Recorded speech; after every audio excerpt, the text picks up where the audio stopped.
코로나 피해 확산에 따라서 직격탄을 입은 계층이라던가 정말 지금 지원이 필요한 층을 분류를 해서 2차, 3차가 지급이 됐습니다. 그렇죠. 자, 이런 가운데 4차 재난지원금이 필요하다라는 얘기가 나왔고 이낙연 민주당 대표가 어제 국회 교섭단체 대표 연설에서 네. 공식적으로 민주당의 입장을 정리한 것으로 볼 수 있습니다. 이낙연 대표의 내용을 요약을 해보면 일단 4차 재난지원금 지급을 추진하겠다. 늦지 않게 충분한 규모의 어떤 방식, 추가 경정 예산, 추경을 편성하겠다라는 건데 네. 자, 그런데 방식, 대상이 누구가 될 것은 일종의 혼합형이라고 할 수 있겠죠. 제가 말씀드렸듯이 1차는 전 국민을 대상으로 한 이른바 보편 네. 지급이었고 2차 특히 3차의 지급은 선별 지원이었습니다. 그런데 그렇죠. 이낙연 대표는 이 두 가지를 같이 하겠다라는 것으로 해석이 나오고 있는데 그럼 범위가 굉장히 넓어진다는 그렇죠. 얘기네요. 예, 이제 맞춤형 지원과 전 국민 지원을 함께 협의하겠다라고 했습니다. 그래서 이 협의하겠다라는 것이 아마 당정 간의 협의를 의미하기도 하고요. 또 필요한 시기에 야당과도 협의를 하겠다고 했기 때문에 당정 협의나 여야 협의를 통해서 아주 구체적인 내용을 정하겠다. 뭐 이런 입장으로 지금 해석이 가능하겠습니다. 네. 자, 그런데 우리가 재정과 직결된 정부는 역시 기획재정부. 그렇죠. 네. 이제 홍남기 부총리가 여기 사령탑 역할을 하고 있는데 홍 부총리가 이날 본인의 사회관계망 서비스 SNS에 글을 올렸는데 네. 자, 필요하다면 3월 추경 논의는 가능할 것으로 보인다. 그런데 보편 선별 동시 지원은 어렵다 이렇게 했고요. 네. 다시 한번 강조한 것이 재난지원금 지원이 불가피하더라도 보편 지원과 선별 지원을 한꺼번에 모두 하겠다는 것은 정부로서 받아들이기 어렵다 이렇게 선을 그었습니다. 네. 그래서 지금 뭐 오늘 주호영 원내대표 또 연설이 있기 있어요. 때문에 지금 야당에서 있네요. 이제 보도 정교한 입장이 나올 것으로 보이는데요. 사실 재정 건전성 문제라던가 또는 이것이 정말 효과적인 방법인지 등등에 대해서는 갑론을박이 있습니다. 그래서 정치권에서도 보다 뚜렷한 입장이 특히 제1야당의 입장은 네. 오늘 주호영 원내대표 연설을 통해서 또 가셔야 될 것으로 보입니다. 예. 근데 지금 1, 2, 3차의 재난지원금 규모는 어떻게 되는지도 좀 알 수 있을까요? 그것도 중요하지 않을까요? 제가 지금 자료를 찾는 시간이 걸려서 1차 같은 경우에는 14조 3천억, 네. 2차에는 7조 8천억, 3차에는 9조 3천억, 4차를 아마 한 20조 원 이상으로 지금 예상을 하고 있습니다. 네. 그렇군요. 자, 그럼 이걸 어떻게 과연 들여다봐야 될지 뭐 주고 싶은 마음이야 누군들 없겠습니까마는 재원이라는 게 한정되어 있기 때문에 그러면 그것을 어떤 식으로 이제 문제를 풀어갈 것이냐 하는 것이 남아 있고요. 기재부 입장에서는 당연히 좀 보수적인 입장을 가질 것은 뭐 당연하다 이런 생각은 드는데 자, 지급 범위부터 해서 예산을 확보하는 부분까지 어떤 입장들을 갖고 계신지 두 분 얘기를 좀 들어보고 싶네요. 사실 우리 왜 주고 싶은 마음, 받고 싶은 마음 이런 얘기를 하는데 정부가 곳간이 든실하다면은 이번에 피해를 많이 본 계층에게는 좀 두텁게 많이 주고 또 전 국민에게는 조금 시차를 두고 조금씩이라도 다 나눠주자라는 이낙연 대표의 말은 뭐 들으면 기분은 좋습니다. 그런데 문제는 그렇게 할 만큼 재정이 확실하냐. 그래서 홍남기 부총리가 늘 하는 말이 재정은 화수분이 아니다. 화수분 엄청 자주 얘기하고 있고 또 어떤 얘기를 하냐면 이 정책 결정에 다다익선보다는 적재적소가 중요하다 얘기하는 게 많을수록 좋다는 다다익선보다는 필요한 곳에 적재적소에 지원하는 게 좋다. 이렇게 얘기를 하고 있는데요. 저는 이제 보편 지급이나 선별 지급 중에 어떤 게 더 효과가 있었느냐라고 만약에 물어본다면 이거는 확실하지가 않다. 왜냐하면 각 그 지급 방식이 장단점이 있기 때문이고 그동안의 3차까지의 지원금에 대해서 효과가 아직 정확하게 나온 건 없습니다. 정리된 건 없다. 기간 따라 다르기 때문에 다만 2차와 3차 같은 경우에 선별 지급을 했잖아요. 그러다 보니까 사각지대가 생겼다. 그리고 시간도 오래 걸렸다. 그리고 그러다 보니까 형평성 논란이 컸다는 것입니다. 그래서 제 견해로는 이번에 4차 지원금은 좀 가급적 빨리 전 국민에게 일단 주는 방식으로 가되 제외를 하는 계층이 있으면 좋겠다. 즉 코로나 때 별로 피해를 보지 않은 계층이 또 있습니다. 이때면은 뭐 어쨌든 월급이 세금으로 꼭 나오고 있는 공무원이라든가 공공기관이라든가 아니면 국회라든가 이런 쪽에 대해서는 제외를 하면 좋겠다. 네, 제외를 하면 좋겠다 이런 생각이 들고 다만 지금 국가 채무 재정 건전성 얘기를 하고 있는데 그것도 짚어봐야 될 대목 아닌가요? 예. 지금 코로나 대응 상황에서 사실은 이 국가 빚이 늘어나는 거는 어쩔 수 없는 일입니다. 네. 왜냐하면은 지금 힘든 계층을 지원을 할 수밖에 없는 상황이기 때문에 그렇죠. 늘어나고 네. 아직까지는 이 우리 국가 채무 수준이 그렇게 무리가 있는 상황은 아니라고 하지만 문제는 이런 식으로 계속 늘어나다 보면은 이 국가 채무가 늘어나는 것의 증가 속도가 너무나 빠르다 보면 이걸 어떻게 갚을 것인가라는 계획을 국가가 또 내놓으면서 재정 확장을 해야 되는데 이 계획이 나와 있지 않은 상황이라면은 외국에 있는 투자자들이 봤을 때 한국의 재무 수준이 위험 수단이다, 위험한 수준이다 이런 판단이 서버리면은 이 국가 신용도가 또 하락하면서 여러 가지 문제가 생길 수 있기 때문에 정부가 재정 준칙이라고 하잖아요. 네. 이거를 좀 빨리 만드는 걸 적용하는 것도 매우 필요하다 이런 생각이 듭니다. 네. 자, 전혜연 평론가께서는 어떻게 보시는지요? 일단은 저는 4차 재난지원금의 필요성은 지금 있다고 생각을 합니다. 말씀드렸듯이 본래는 이제 정부에서 손실보상제 얘기가 나왔었죠. 네. 그런데 그때 제가 말씀드렸듯이 이런 것을 제도화하려면 입법을 거쳐야 되는데 그렇죠. 법을 만든다는 것이 그렇게 뚝딱 되는 일은 아니라는 시간이 거죠. 걸리죠. 시간이 걸리다 보니 취지는 좋은데 또 시간이 너무 많이 걸리고 지금 자영업자들이 겪는 고통이 네. 5인 이상 사적 모임 금지가 사실상 자영업자에게 직격탄이다. 소상공인에게 네. 이런 반발이 또 일고 있습니다. 그래서 네. 방역으로 인한 피해를 입은 층에 대한 보상이 이루어지는 것이 현실적인 방법이기 때문에 네. 4차 재난지원금 방식을 통해서라도 일단 법적인 부분에 공백을 메우는 방식은 필요하다라고 보는데요. 저는 이제 다만 박사님하고 의견이 다른 부분이 저는 이번에는 선별 지원이 조금 더 필요한 시기라고 봅니다. 말씀드렸듯이 네. 보편 지급을 한 다음에 누구를 제외하는 방식이 되는데 그게 현실적으로 굉장히 복잡하다. 예. 심적으로는 저도 그렇게 하고 싶은데 행정적으로 들어갔을 때 예를 들어서 공무원이 비교적 안정적 급여를 받고 있기 때문에 안정층이다라고 하면 네. 공무원 내부에서도 예를 들면은 지금 빚이 많거나 부인이 자영업자이고 본인은 공무원인데 뭐 생계를 책임져야 될 가족이 노부모 포함해서 10명이다라는 감성적 반발일 수가 있고요. 두 번째로 지금 똑같은 공무원이라도 방역을 담당하는 공무원들이 또 있어요. 네. 그럼 이 방역을 보상을 담당하는 해주지 못할 공무원들은 망정. 보상을 해주지 못할 망정 제외가 된다 등등에 돼 있고 세 번째로 각종 민원 처리를 하는 것도 시군구에 있는 공무원들이거든요. 정말 별 민원이 다 있습니다. 네. 눈만이 오면은요. 네. 구청 공무원들이 나가서 집 앞에 눈을 치우는 경우도 있어요. 네, 그럼요. 네, 사고가 발생하고 굉장히 네. 많기 때문에 여러 가지를 봤을 때 사실 감정적으로는 너무 좀 안정된 직업군이 좀 양보해야 되는 거 아니냐는 마음이 들지만 재난지원금 방식을 통해서 배제하는 방식은 좀 맞지가 않고요. 오히려 선별을 해서 네. 국민들에게 이 사람들이 방역을 위해서 정말 피해를 봤으니 제대로 지급을 공공의 해주는. 목적을 위한 네. 희생이니까 보상을 해줘야만 된다라고 설득을 하는 것이 맞고요.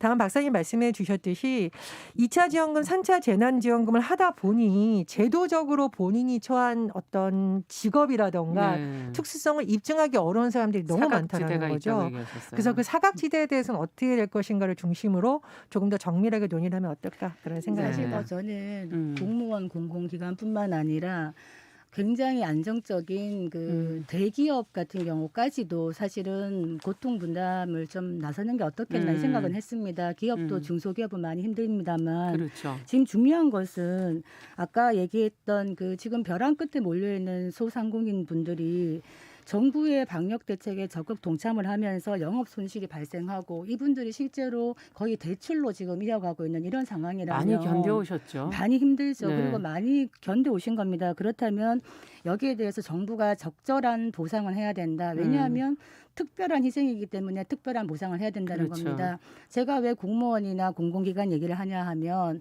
이분들은 특별한 희생을 한 것이 일단은 직업군적으로는 없기 때문에 이런 부분에서 좀 더 고통 분담을 한다면 그분들에게 돌아갈 것들이 이분들에게 소상공인 분들이나 자영업자 분들에게 좀 더 돈이 제약된 상태에서 좀 더 두텁게 가지 않을까 이런 생각이 들어서 이분들에게 보상을 하는 거냐 지원을 하는 거냐부터 원칙을 세우고 좀 빨리 하면 좋겠고 법을 만들다 보면은 소급 적용이 안 되면 그 이전의 그렇죠. 손실에 대해서는 또 보상이 안 되는 것 네. 때문에 이분들이 힘들거든요. 음. 그리고 무엇보다 이분들에게 무이자 대출을 좀 연장을 해줘라.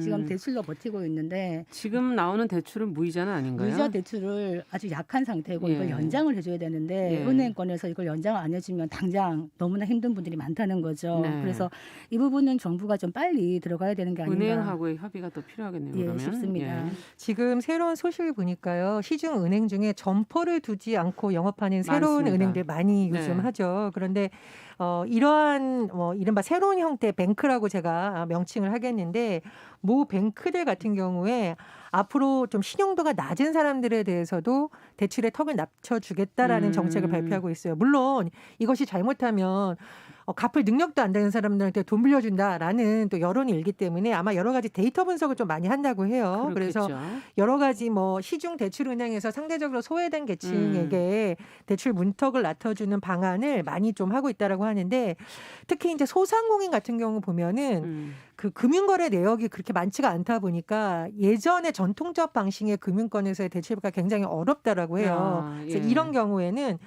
전기료를 성실히 납부하다던가 등등으로 나름의 건전성을 평가하는 방식을 전문가들이 또 제안을 하고 있거든요. 예. 그래서 이제 코로나19 상황에서 정부도 사실 머리를 쥐어짜서 좀 우리가 겪지 않았던 이 위기를 그렇죠. 어떻게 놓을지 안을 좀 마련을 해야 되고 사실은 금융권도 자체적으로 좀 이런 소상공인을 위한 말씀해 주셨듯이 무이자라든지 대출 방안을 대출 좀 방안. 많이 내놨으면 좋겠습니다. 이게 제가 이제 정치와 입법의 영역을 늘 강조하고 있습니다만 박사님께서 말씀하셨듯이 정치권이 먼저 자꾸 압박하는 형식이 되면 또 충돌이 일어나거든요. 그래서 지금 말씀드린 방식으로 제도권 은행이들 신생 핀테크를 기반으로 한 금융권이든 지금 시기만큼은 좀 새로운 지혜를 발휘해서 소상공인과 피해계층을 돌 수 있는 여러 가지 안을 좀 냈으면 하는 바람입니다. 사실 이 대출 얘기 나와서 또 말씀드리는데 평소에도요 대출을 보면은 자금력이 있고 돈이 많고 갚을 여력이 충분한 계층에 대해서는 대출도 쉽게 되고 그렇죠. 이자도 싸죠. 예, 그런데 예. 정말 절박해서 당장 생계 자금을 대출해야 되고 이러한 영세한 국민들에게는 대출의 문턱이 너무나 높고 맞습니다. 비싸고 이자도 그러다 보니까 이게 악순환이 반복이 되면서 결국에는 이분들이 비싼 제2, 제3, 제4의 어떤 심지어 사채까지 내몰리는 이런 현상이 있는데 이런 부분은 코로나와 관계없이도 사실은 정부가 들어가야 되는 부분이 아닌가 이 생각이 듭니다. 저 이제 재난지원금이라든가 영업손실보상제나 여러 가지 코로나19를 넘기 위한 재정의 역할에 대해서 이제 얘기를 할 때 사실은 똑같은 수치를 놓고도 정치권의 해석이 전혀 다른 경우가 그렇죠. 있죠. 그런 네. 경우에는 OECD 국가라든가 지금처럼 코로나 상황이 심각한 국가들과의 비교를 통해서 좀 이게 상대적으로 우리가 안정적인지 아닌지에 대해서 여야 간에서 좀 생산적인 논의를 했으면 그렇죠. 좋겠고요. 면밀한 검토가 필요하죠. 그렇습니다. 그리고 네. 이제 사실 지금 여권하고 기재부가 충돌하는 모습을 보이고 있는데 이낙연 대표가 이제 당정 협의를 조금 더 하겠다라는 입장을 냈습니다. 예. 그래서 사실 여권하고 부총리가 부딪히는 모습이 뉴스를 보는 입장에서는 새로운 뉴스일 수 있는데 제가 자영업자라면 굉장히 속상하고 안타까울 것 같아요. 네. 그래서 당정 협의를 좀 긴밀하게 좀 빨리 해서 결론을 마련하는 것이 국민들을 위한 안이다. 좀 이렇게 생각을 합니다. 네. 그래도 2차, 3차 지금 재난지원금 지급 현황이 있기 때문에 그걸 토대로 해서 조금 다음을 또 준비하면 좋지 않을까 하는 그런 생각도 들기도 하네요. 자, 다음 뉴스로 좀 가보겠습니다. 지금 아동 성범죄자인 조두순 소식을 저희가 이제 계속 전해드렸었는데 최근에 월 120만 원의 복지급여를 받게 된 사실이 지금 또 보도가 나오면서 지금 이를 비판하는 목소리가 지금 커지고 있다고 그러는데 어떤 내용들이 나오고 있는 것인지 한번 송문희 박사님께서 좀 정리해 주신 같이 한번 고민해 볼까요? 네, 조두순이 지난해 12월에 출소를 했거든요. 네. 근데 출소하자마자 이제 복지급여와 기초연금 이런 거를 신청을 했습니다. 네. 했더니 안산시가 심사를 해보니까 이 기초생활 그 보장 수급 자격에 맞다 이래가 통과를 시켰습니다. 예. 그러다 보니 얼마를 받느냐 했더니 기초연금, 생계급여, 주거급여 다 해가지고 이 조두순 부부가 매달 월 총 120만 원 가량의 네. 복지급여를 받게 되었다. 왜냐하면은 심사를 해보니까 조두순이 만 65세를 넘었기 때문에 네. 근로 능력이 없고 배우자도 지금 뭐 그런 지금 만 65세 이하긴 하지만은 뭐 만성 질환 취업 어려움이 있다. 이렇게 해서 이 대상자가 된다는 겁니다. 왜냐하면은 이 시의 입장에서는 기초연금이나 이런 수급이나 이런 생계급여가 법의 기준을 충족하면은 지급하지 않을 수 없다는 것이죠. 지금 못 받는 사각지대에 계신 분들이 갑자기 그런데 떠오르네요. 이렇게 되니까 예. 이게 청와대 국민청원 게시판에 예. 조두순에게 기초생활수급 지원금 주지 마세요라는 청원글이 올라오면서 댓글들이 엄청납니다. 네. 흉악범에게 혈세를 왜 주냐? 내가 이러려고 세금을 열심히 냈나? 그렇게 얘기하면서 평생 열심히 살아도 돈을 못 모은 노인들이 폐지를 그렇죠. 죽고 있는데 이게 네. 공정한 거냐? 그리고 피해자가 낸 세금을 조두순에게 주는 게 아니냐 이런 식으로 조두순은 그동안 12년 동안 감옥 생활하면서 세금을 한 푼도 낸 적이 없는데 네. 왜 국민들의 세금으로 이 사람의 복지를 해야 되느냐 이런 네. 비판 글들이 아주 들끓고 있는 상황입니다. 자, 지금 저는 이제 개인적으로 이 한 사람의 그 조두순이라는 성범죄자 한 사람의 문제가 아니라 이런 제도적인 부분에서의 문제를 한번 좀 더 짚어보는 게 어떨까 하는 그런 생각이 듭니다. 두 분께서는 어떻게 보십니까? 이게 범죄 예방 차원에서 필요한 것이냐? 또 아니면은 복지 혜택이라는 거는 누구에게나 똑같이 혜택을 줘야 되는 것이냐? 어떻게 보십니까? 저 근데 이거는 사실 감정상은 굉장히 화가 나고 주지 말아야 그렇죠. 된다 이런 예. 여론이 압도적으로 높을 것 같은데 네. 좀 정밀하게 봐야 되는 것이 음. 예를 들면 범죄 전과가 있는 사람들한테 투표권을 주지 말아야 된다 이런 논란이 있었는데 이게 위헌 소지가 있다라는 그럼요. 부분이 있었었고 왜냐하면 몇 세 이상 투표권 주고 이런 것은 전 국민에게 적용되는 방침이었었기 때문에 그렇죠. 그리고 지금 기초연금이라든가 여러 가지 이제 노인들이 65세 이상 지급되는 네. 것도 아마 범죄자니까 제외한다 이런 별도의 규정이 지금 없는 것으로 알고 있습니다. 그러나 국민들의 입장에서 또 이런 것을 뭐 검토를 해야 되기 때문에 이거는 사실은 지자체에 맡길 문제는 아니고요. 예. 논의를 하려면 법적 논의가 되어야 됩니다. 그렇죠. 그래서 이것이 지금 현행 법 체계에서 위헌 소지가 있는지 또 다른 법과 충돌하지 않는지 네. 그리고 이것에 대한 기준 권한을 법적으로 그러니까 제외 명시 조항을 만들 것인지 아니면 흉악 범죄자에 대해서 별도의 심의위원회를 만들어서 네. 예를 들면 이제 범죄자도 가족이 있는 경우가 있습니다. 그러면 이 가족들에게도 이것을 사실상 돈이 돌아가지 못하는 상황이 될 수도 고통 있잖아요. 분담 같이 해야 되는 거죠. 그렇죠. 예. 만약에 이 범죄자가 가장인 경우에 그럼 어떻게 하냐 등등의 네. 심의위원회로 둬야 되는 건지 예. 이런 제도적인 차원에서 논의가 되어야 사실상 가능하지 감정적으로는 저도 속상한 부분이 많습니다. 그러나 이런 그렇죠. 부분을 해결하려면 결국은 제도적인 논의가 되어야 된다. 그런 말씀 드리겠습니다. 어떻게 보십니까? 지금 사실 국민 감정으로 친다면은 정말 흉악범이죠. 어린아이를 어떻게 맞습니다. 보면은 지금 장애인으로 만들어 놓은 이런 맞아요. 상황에서 이 사람이 국가의 세금으로 이걸 받는다. 국민 감정으로 납득이 안 되는데 또 하나의 그 자료를 보면요. 그 법무부 범죄예방정책국에서 네. 낸 자료를 보니까 2009년부터 18년까지 그 성범죄자를 쭉 훑어봤어요. 네. 그랬더니 성범죄자의 재범률이 3년 내에 62%다. 다른 범죄에 비해서 더 특히 재범률이 높은 높죠. 편입니다. 네. 근데 특히 이 중에서 무직자 비율이 44.7%다. 예. 그렇다면은 안 그래도 재범 확률이 높은 데다가 범죄자들도 숨만 쉬고 사는 건 아니기 때문에 생계 부분도 있고 이러다 보니까 여러 가지 범죄에 휘말릴 수가 있는데 국민 감정은 아무리 안 좋더라도 사실 이 범죄자들이 최소한의 생계를 유지하지 못했을 때 또 다른 범죄를 또 저지를 우려가 있습니다. 성범죄뿐만이 아니라 네. 그렇기 때문에 이 사회를 안전하게 보호하기 위한 최소한의 안전 비용이다. 이런 측면에서는 줄 수밖에 없는 속은 상하지만 네. 줄 수밖에 없는 부분이 있다. 첫 번째는 그것이고요. 두 번째는 이 가해자에게 돈을 얼마를 더 주느냐 안 주느냐도 중요하지만 피해자 보호를 우리가 얼마나 두텁게 하느냐. 그렇죠. 이 부분에 대해서 좀 돌아봐야 되겠는데 나영이 아버지의 인터뷰를 보면서 많이 느낀 것이 네. 무엇이냐면 실제로 피해자 보호가 그동안 많이 미흡했다. 지금 조두순 피해자 같은 경우에는 이제 평생 장애를 안고 살아야 되기 때문에 장애인 연금을 받는다. 그렇지만 이것도 매우 미약한 수준인데 그렇죠. 그 정도에 이르지 못하는 피해자들에 대한 정부의 지원책이 마땅치 않다는 겁니다. 그렇기 때문에 이 부분을 같이 논의를 해야 되지 않겠나 싶습니다. 그러네요. 예전에 저희 프로그램에서 다른 적이 있는데요. 흉악범죄자 중에서 상습적인 미성년자 성폭행에 대한 격리 조치에 대한 법안이 네. 논의가 됐다가 자초되고 논의가 네. 됐다가 자초됐다고 했잖아요. 예.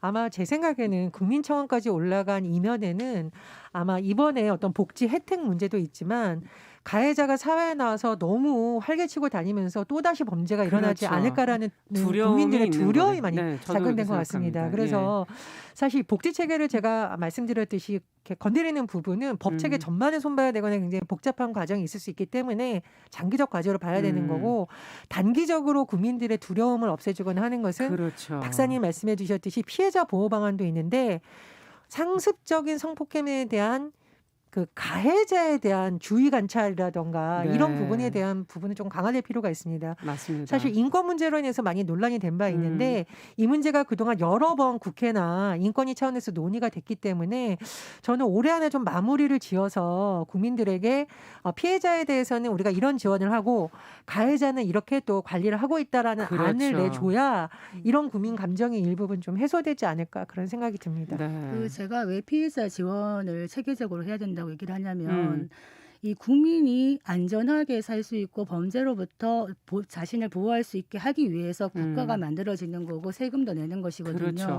그래서 실제로 이 사각지대에 놓인 범죄 피해자들이 많다.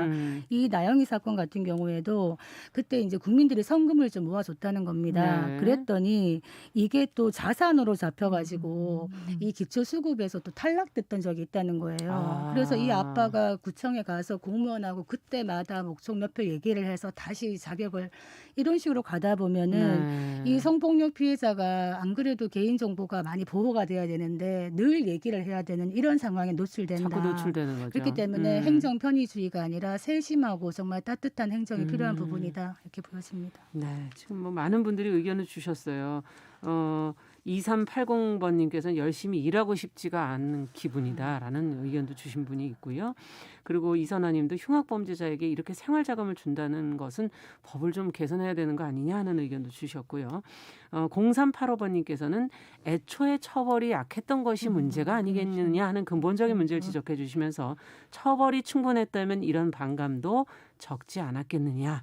범죄자도 국민이기 때문에 법으로 막기는 어렵지 않겠나 하는 의견을 주셨습니다. 맞습니다. 저희가 양형 기준 그래서 그런 얘기를 자꾸 할 수밖에 없는 게 근본적인 부분에 문제를 해결해야 그 후속되는 문제들도 줄어들지 않을까 하는 그런 생각을 해보게 됩니다. 자, 오늘 뉴스픽 어느덧 시간이 다 흘렀네요. 전혜연 평론가, 도공감 여성정치연구소 송은희 박사 두 분 수고하셨습니다. 감사합니다. 자, 정용실의 뉴스 브런치 듣고 계신 지금 시각 10시 30분이고요. 라디오 정보센터 뉴스 듣고 오겠습니다.